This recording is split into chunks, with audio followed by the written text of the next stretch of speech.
Moving on to junior, senior high school, we had a follow-up meeting. We were getting ready to put the project out to bid. The initial plan was to be on the street during this month and open bids at the end of this month.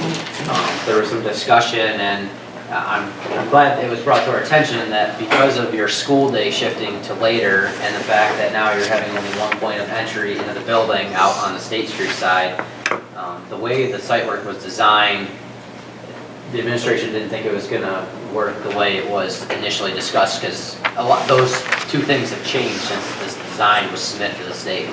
So with all that being said, the way it was designed, right now you have the bus loop off of State Street, and we're going to put a new drop-off loop on the north side of the building.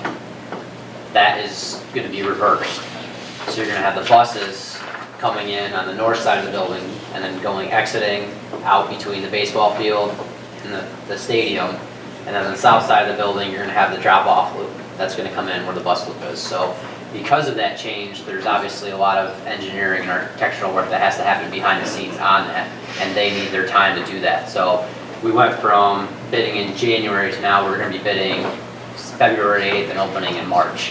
So we're basically a month back, which isn't a huge issue, but again, it meets the needs of the district, which is the biggest thing, because that's going to be there for how long? It could be there forever.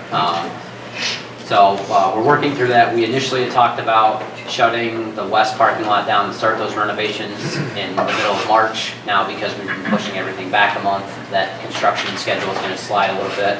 We're still going to try to hit that parking lot being done for graduation, but again, we're going to have to work with the contractor to see if we can do that. And again, we flop over to the south parking lot, and that may go into the start of school. Again, we're going to push to try to have that done, but that's one piece.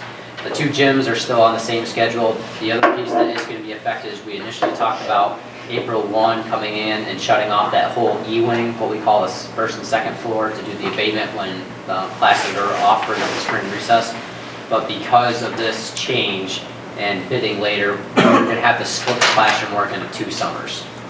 So this coming summer, what we're anticipating is doing all the second floor work, and then the summer of 2018 come through and do all the first floor work. And we're still working through the details with the administration, because this has all kind of been happening in the last couple of weeks, and we've got to work out through the details, but that's kind of the big picture changes on how that project's going to happen.